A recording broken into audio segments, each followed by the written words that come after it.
आज तुम्हाला जरा घाईघाईने बोलवलं मी। याचं कारण गेले 2.5-3 वर्ष आणि त्याही आधीपासून आपण सातत्याने पाहतो आहोत, विशेषतः भारतीय जनता पक्ष आणि त्यांचे जे उर्मट नेते महाराष्ट्रातल्या महापुरुषांचा, महाराष्ट्राच्या दैवतांचा ज्या प्रकारे अपमान करत आहे, तो अपमान आता सहनशीलतेच्या पलीकडे गेलेला आहे। जेव्हा कोश्यारी नावाचे एक गृहस्थ राज्यपालपदी बसवले गेले होते, त्यांनी महात्मा ज्योतिराव फुले, सावित्रीबाई फुले यांचा अपमान केला होता। त्यांच्या लग्नाच्या वयावरनं त्यांनी हसत हसत एक विचित्र टिप्पणी केली होती। त्याच्यानंतर छत्रपती शिवाजी महाराजांचा त्यांनी अपमान केला होता। आम्ही मोर्चा जरूर काढला होता, पण भारतीय जनता पक्षाने ना त्यांच्याकडून माफी मागवली किंवा ना त्यांना दूर केलं। मधल्या काळामध्ये घाईघाईने छत्रपती शिवाजी महाराजांचा पुतळा बसवताना सुद्धा त्या पुतळ्यात भ्रष्टाचार केला गेला। तो पुतळा 8 महिन्यामध्ये पडला। त्याच्यानंतर काय घडलं आपल्याला सर्वांना कल्पना आहे। महाराष्ट्र हा जणू काही गांडुळांचा प्रदेश आहे असं भाजपच्या वरिष्ठ नेत्यांना वाटायला लागलेलं आहे। महाराष्ट्रातले उद्योग सुद्धा ते ओरबाडून गुजरातला नेत आहेत, नेलेत, अजूनही नेत आहेत, मुंबईचं महत्त्व मारायला बघतायत। आणि आता तर कहर झाला। काल आपल्या देशाचे गृहमंत्री अमित शहा आणि भाजपाचे एकेकाळचे अध्यक्ष अमित शहा यांनी अत्यंत उर्मटपणाने देशातला ज्यांनी घटना दिली, संविधान दिलं, त्या महाराष्ट्राच्या सुपुत्राचा, महाराष्ट्राच्या महामानवाचा, देशाच्या महामानवाचा ज्या प्रकारे उल्लेख केला की आंबेडकर आंबेडकर अब फॅशन हो गई है। तो व्हिडिओ माझ्याकडे आहे, तुमच्या हातात असेल तर वाजून दाखवा। म्हणजे आंबेडकरी फॅशन झाले। त्याच्याऐवजी जर का देवाचं नाव घेतलं असतं तर 7 जन्मात पुण्य तरी लाभलं असतं। असा अत्यंत हिणकस आणि उद्दाम उल्लेख जो काही केलेला आहे, मला असं वाटतं आता भाजपच्या ढोंगावरचा पूर्णपणे बुरखा फाटलेला आहे। त्यांच्या नाम अगर भगवान का लेते तो 7 जन्मों तक स्वर्ग मिलता है। अभी एक फैशन हो गया है, आंबेडकर आंबेडकर आंबेडकर आंबेडकर आंबेडकर आंबेडकर। इतना नाम अगर भगवान का लेते तो 7 जन्मों तक स्वर्ग मिलता है। हा अत्यंत उद्दामपणा आहे आणि भाजपचं ढोंग हे समोर आलेलं आहे। भाजपचा बुरखा फाटलेला आहे। यांचं हिंदुत्व म्हणजे मुंह में राम आणि बगल में छुरी असं यांचं हिंदुत्व आहे। यांना महाराष्ट्र खतम करायचं आहे। आपल्याखेरीज दुसरा कोणीही भविष्यामध्ये या देशामध्ये जन्माला आलाच नव्हता असं त्यांना दाखवायचं आहे। नेहरू नेहरू करता करता आता या आंबेडकरांवरती बोलायला लागले। एवढ्यांची हिंमत वाढलेली आहे। आता मला जे भारतीय जनता पक्षाला पाठिंबा देणारे जे इतर पक्ष आहेत, मग तो नितीश कुमार असतील, चंद्राबाबू आहेत, विशेष म्हणजे रामदास आठवले काय करतायत? रामदास आठवले राजीनामा देणार आहेत का? अगदी महाराष्ट्रामध्ये सुद्धा भारतीय जनता पक्षासोबत जे आमचे मिंदे गेलेत, अजित पवार गेलेत, त्यांना सुद्धा बाबासाहेबांचा अपमान मान्य आहे का? आणि बाबासाहेब आंबेडकर आंबेडकर आंबेडकर ही खरंच फॅशन झाली का? हे त्यांना मान्य आहे का? हे आता येत्या काही दिवसामध्ये कळलं पाहिजे।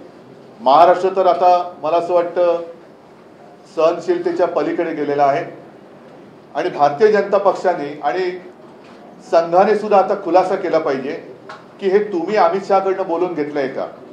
कारण अदानीचं नाव घेतल्याबरोबर आभाळ कोसळावा तसा भाजपा कोसळतो।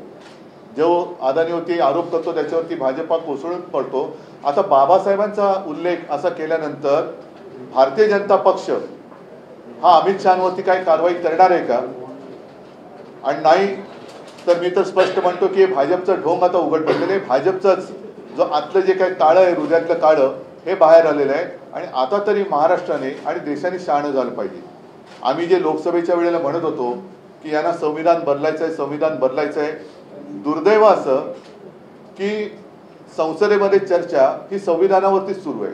संविधानाला आता 75 आपल्या स्वातंत्र्याला 75 वर्ष झाली आणि त्यानिमित्ताने संविधानावरती चर्चा सुरू असताना ज्यांनी संविधान आपल्याला दिलं त्या आंबेडकरांबद्दल, बाबासाहेबांबद्दल, आपल्या महामानवाबद्दल अमित शहा सारखा एखादा माणूस एवढा उद्दामपणाने आणि तुच्छतेने बोलू कसा काही शकतो याचं उत्तर मिळालं पाहिजे.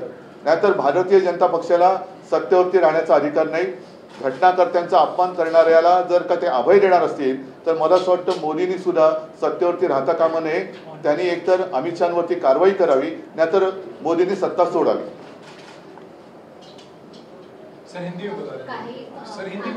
एक मराठी पहिले पुरा करतो. नाही, शेवटी आंदोलन आम्ही करणं बरोबर आहे, हे आंदोलन आम्ही करू, तो काय मुद्दा नाहीये. पण विशेष म्हणजे इतर सामान्य जनतेला हे मान्य आहे का? कारण आता महाराष्ट्रामध्ये त्यांना कसं मिळालं, पण राक्षसी बहुमत मिळालेलं आहे. त्याच्यामुळे महाराष्ट्राला कसंही वाकवा, महाराष्ट्राला कसंही झोडा, महाराष्ट्राच्या दैवताचा काही कोणीही अपमान करा, तो महाराष्ट्र काही करत नाही, काही करू शकत नाही, अशा मस्तीमध्ये हे वागायला लागलेलं आहे. आणि ही मस्ती आता मोडण्याची वेळ आलेली आहे. भारतीय जनता पक्षाने ताबडतोब त्यांच्याकडनं काय आम्ही आंदोलन करू, पण भारतीय जनता पक्ष काय करणार आहे? अन्यथा जिथे जिथे भारतीय जनता पक्षाचे नेते महाराष्ट्रामध्ये आहेत तिथल्या नेत्यांना जनतेने विचारायला पाहिजे की हे तुम्हाला मान्य आहे का? आंबेडकरांचा अपमान तुम्हाला मान्य आहे का? मी सगळ्यांनाच म्हणतो, आंबेडकर केवळ एका पक्षाचे नव्हते, माझ्या आजोबांचे आणि त्यांचेही चांगले ऋणानुबंध होते. शेवटी बाबासाहेबांनी माझे वडील शिवसेना प्रमुख म्हणायचे की या महाराष्ट्राने दोन दैवत जगाला दिली, देशाला दिली. एक म्हणजे छत्रपती शिवाजी महाराज आणि दुसरे डॉक्टर बाबासाहेब आंबेडकर. आणि अशा आमच्या या दैवताबद्दल, महाराजांबद्दल पण त्यांनी अपमान करून झालेला आहे, आंबेडकरांबद्दल झालेलं आहे. हे आंबेडकरांचं नाव पुसायला निघालेलं आहे, आंबेडकरांचं नाव पुसायला निघालेलं आहे, महाराष्ट्राचं नाव पुसायला निघालेलं आहे. अर्थात हे जे नाव पुसायला निघाले ते भाजप किंवा भाजपवाले पुसले जातील, पण आंबेडकरांचं नाव पुसू दे शकणार नाही. सर, लोकसभेला तुम्ही जो मुद्दा उपस्थित केला, संविधान बदलायचं आहे, याला बहुमत आणि आता थेट आंबेडकरांचाच अपमान केलेला आहे, सुरुवात झाली कुठेतरी या सगळ्याला? सुरुवात म्हणजे त्यांचा निर्लज्जपणा समोर आलेला. हा भाजपचंच हे ढोंग आहे, भाजपच्या मनातलं काळं.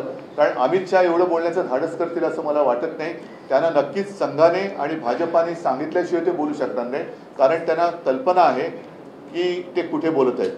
संसदेमध्ये बोलताना फार जबाबदारीने बोलावं लागतं आणि त्यांना वरनं तसं सांगितलं गेल्याशिवाय ते बोलू शकत नाही. पण त्याच्यानंतर एक टर्म भाजपकडनं वापरलेली होती की फेक नॅरेटिव्ह सेट करण्यात आला आमच्या विरोधात. फेक नॅरेटिव्ह खरं होतं? कुठलं फेक नॅरेटिव्ह? ते सोडा, मी कालच्या अमित शहाच्या उद्गाराबद्दल बोलतोय. मी अमित शहाच्या बद्दल बोलतोय. अमित शहा या पद्धतीने बोललेत की आंबेडकर आंबेडकर आंबेडकर ही फॅशन झालेली आहे. एवढं नाव जर का देवाचं घेतलं असतं तर 7 जन्मात स्वर्ग तरी मिळाला असता. आता यांना स्वर्ग मिळेल की नाही मला कल्पना नाही, मोदी करून. पण आंबेडकर आंबेडकर एवढे लाखो भक्त, करोडो भक्त या देशामध्ये त्यांचे आहेत. सगळेच जण पक्षाच्या पलीकडे गेलेला हा महामानव आहे. आणि म्हणून मला तरी हे सहन होत नाही, म्हणून मी आपल्या माध्यमातून जनतेशी बोलतोय. याआधी संविधानाचा मुद्दा, त्याच्यानंतर आता थेट आंबेडकरांवर बोललं जात आहे.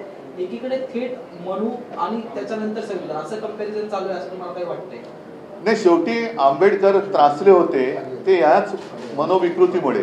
मी मनुस्मृती नाही म्हणत, त्यांची जी काय मनोविकृती आहे या मनोविकृतीलाच कंटाळून आंबेडकरांना धर्मांतर करावं लागलं होतं.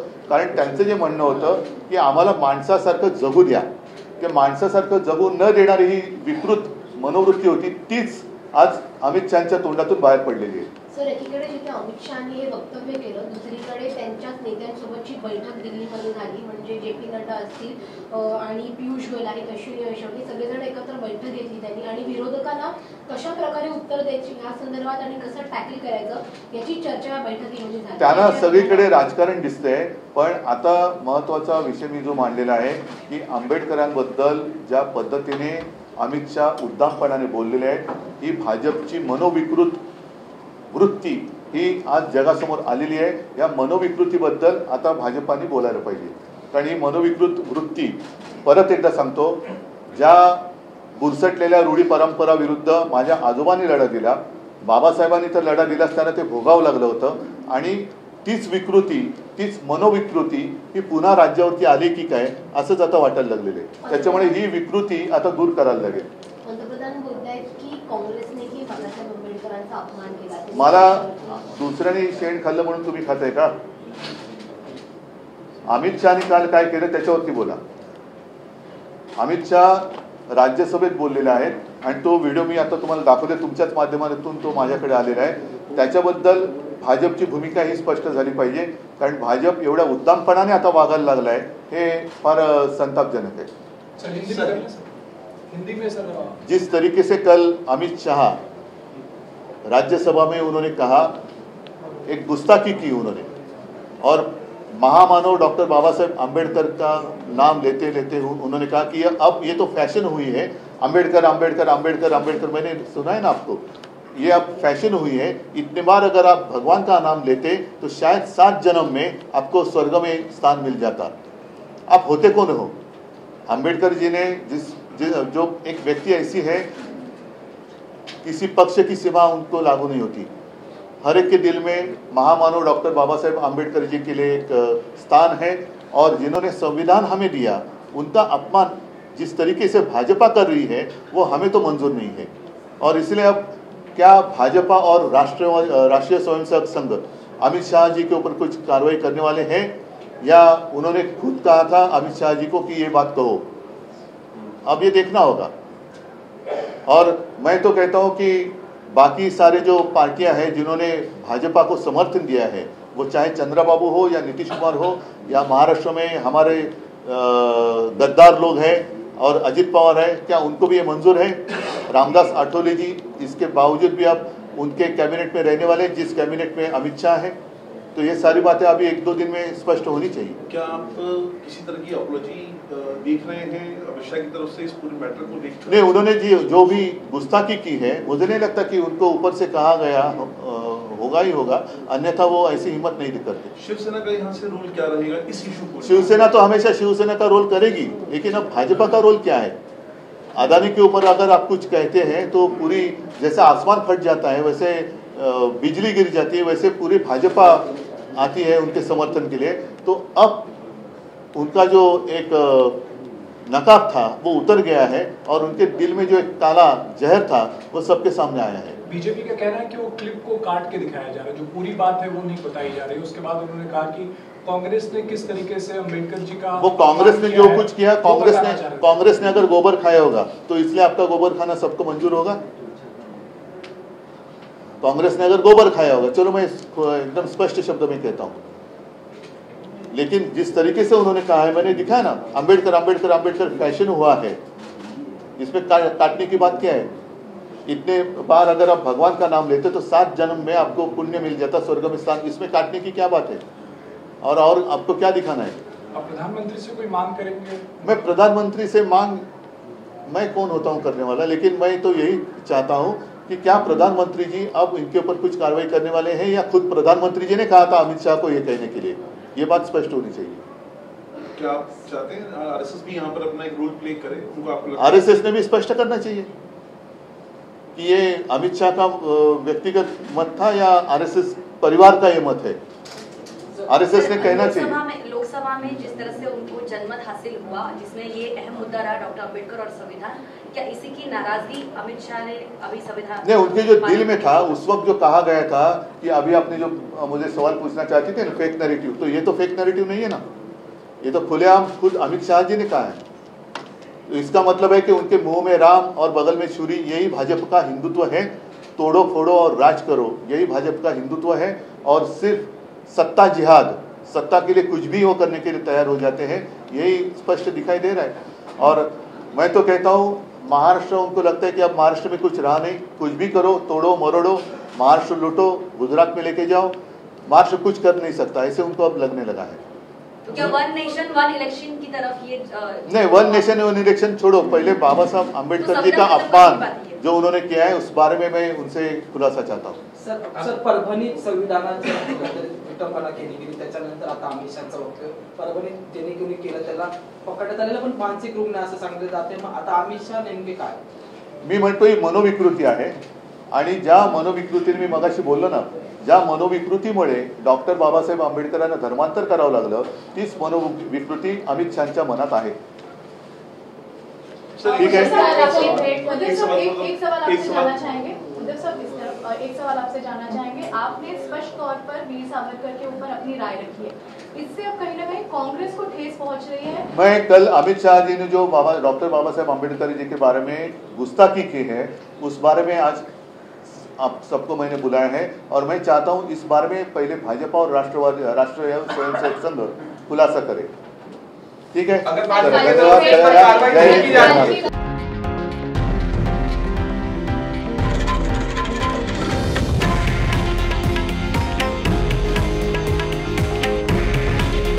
हे आहे देशातील नंबर 1 न्यूज नेटवर्क आणि आपण पाहत आहात TV9 मराठी। काळजी तुमची, हित महाराष्ट्राचं।